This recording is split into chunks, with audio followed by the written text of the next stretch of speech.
I want to start this video off by reinforcing that I love the Nintendo Switch. It's going to go down as one of my favorite systems of all time, probably.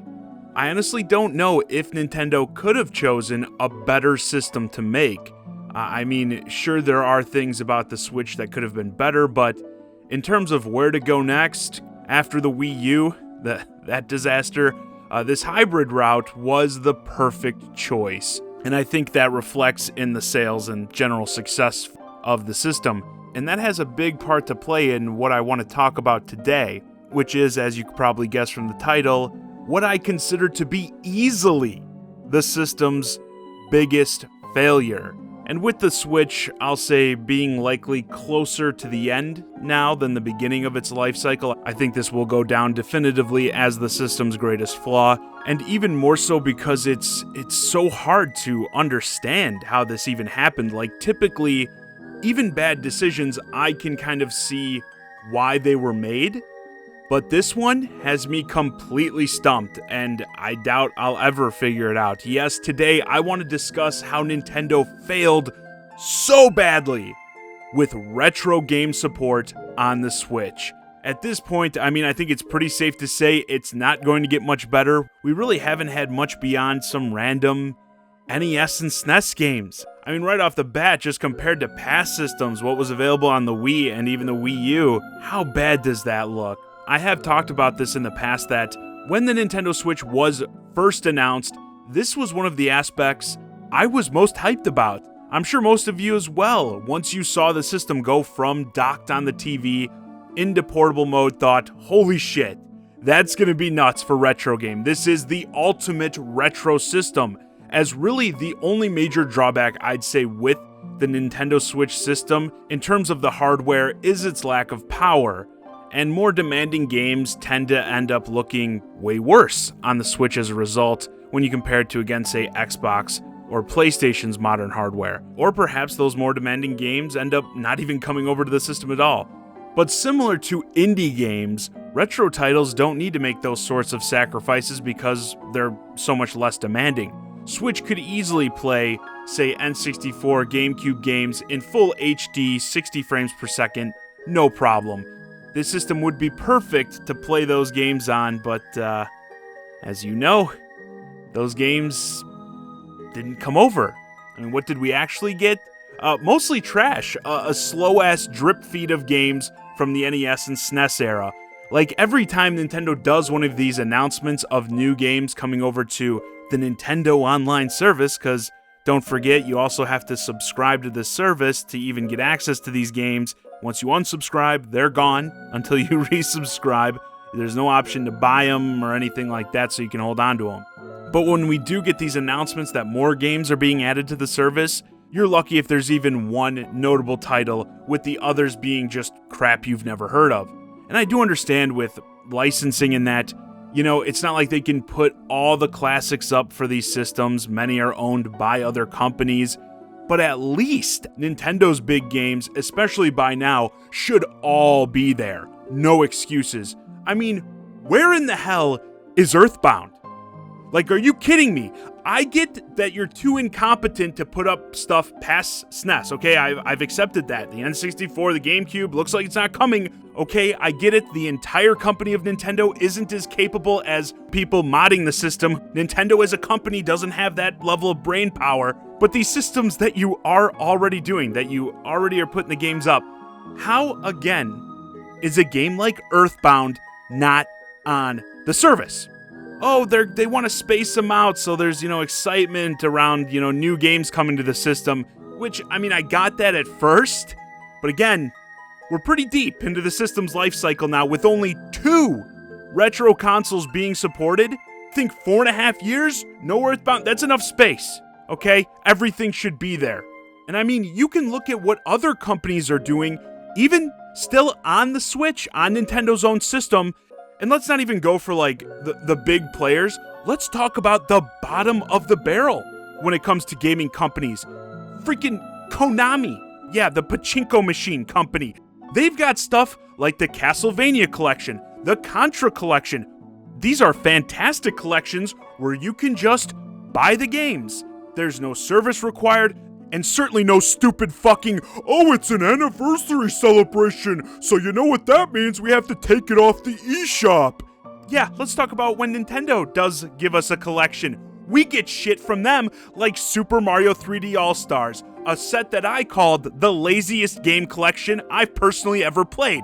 Extremely, about as bare bones as you could get. Remember the special features of, oh, you can listen to the soundtracks. They charged top dollar, $60 for that piece of shit. $60 for one N64 game, one GameCube game, and one Wii game. What a joke. I mean, Jesus Christ, something like Mario 64 deserves like a full-on remake at this point, and you know, something like that could have made this a $60 value, but like I said, it's just not that. The laziness, the high price tag, and they probably knew it, and that's why they played this whole game of, oh, you better buy it before we take it away. For those of you who may be living under a rock and don't remember, the game, you had a set amount of time to buy it, even on the eShop, and they took that son of a bitch down. I can't believe it. I even said myself, and you know, I've been wrong on many of my predictions about this industry, don't get me wrong, but this was probably one of my bigger failures, because they said when they announced this collection, they announced that, you know, it was only going to be available till March 31st of this year. The whole time during that lead up, I did not believe that was going to be the case for a second. I did not believe these games were just going to get pulled from the eShop. And you know, I'm over here. You want to talk about looking like a clown? I'm over here telling people, guys, come on. This isn't going to happen. Like, the games will probably just end up being sold in a different way. Perhaps, you know, as separate titles instead of buying the collection. You just end up buying, like, you know, Super Mario 64, Sunshine, and Galaxy separately. In fact, once we learned that the games were running off emulators, I started to think these were going to possibly be like launch games for bringing these systems over to do like a virtual console type deal, or as part of a new subscription tier for Nintendo Online, because I do understand that with the Nintendo Online service being like $20 a year, Nintendo probably wouldn't load it up with like N64, GameCube games, etc., and keep it at that low price. And even though I don't like the whole subscription thing as the only option, I get that, you know, subscription model is the cool thing to do these days. So I do understand that if they did that, they'd charge more likely for it, but, you know, we don't even get that option. So anyway, yeah, I was saying this shit pretty confidently because I just didn't believe that Nintendo would be that anti-consumer and actually pull these games from the eShop. And I'll say making the physical copies limited, that I get, as technically like every physical game is a limited release to some extent, like they don't print any game forever. And those physical editions did end up being pretty easy to get, but there is absolutely no reason to pull a game from your digital storefront besides trying to instill FOMO and having people panic buy it. Yeah, Nintendo's not that bad, I thought. They're not going to go through with it, and turns out I was 100% wrong, like as off the mark as you can be. And bringing things more up to today, I think this whole problem with the Switch's lack of retro game support is perhaps conveyed best by Nintendo's latest competition in the hybrid space, Valve's Steam Deck.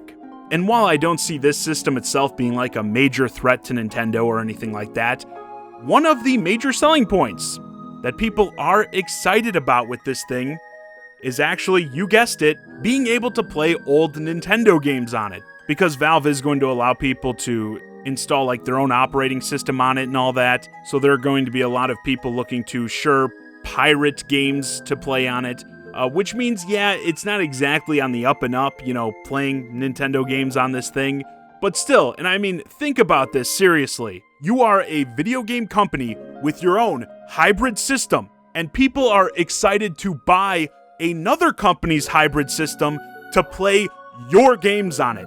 Please explain to me how that's not fucked up.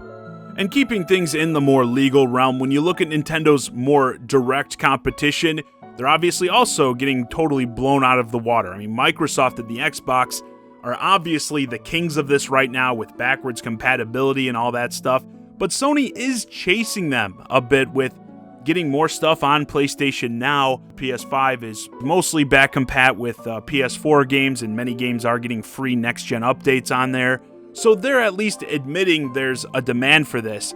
and you can probably assume that's going to be more of a focus for both those two going forward.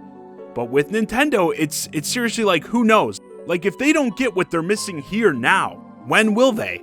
Will they ever? I mean, you've got to think if the next system is a hybrid as well, hopefully they'll just have to get around to this eventually. But yeah, when it comes to the Switch, as I think I've demonstrated pretty clearly in this video, they have completely failed in this department, and it's depressing because, like I said, this is something myself and many others were super excited for when this system was first announced. Like this is it. This is the ultimate retro game system, and it has like the worst retro support out of all of Nintendo's modern consoles. And it's like, again, like I was saying at the beginning, I don't even understand the logic. It totally escapes me. I don't see there being a reason besides not wanting money. Like, this is free money. I mean, you could have easily done the virtual console type idea that you already established on your past systems, charged even like $10, $12 for N64, $15 for GameCube games, and I think people would pay that. And you're just like, no, we're not going to do it. I'll never understand. Once more, I hope they wake up to this and give people what they want sooner rather than later. Perhaps I'd love this to be one of those YouTube curse things where, you know, in a week or so, they announce like N64 games are coming, but at this point, I doubt it. Like, after all this time, you know, you look at what we've gotten on the NES and SNES front, like, even in those libraries, how much is still missing, and I don't know, I don't have much faith. But anyway, with that, this video's a wrap. Let me know your thoughts on the Nintendo Switch's lack of retro game support in the comments. Do you agree that this is the system's biggest failure? And would you be hyped to see a flood of retro games start to be available on it? As always, I'm the Shy Guy, Johnny Zakari, and thanks for watching.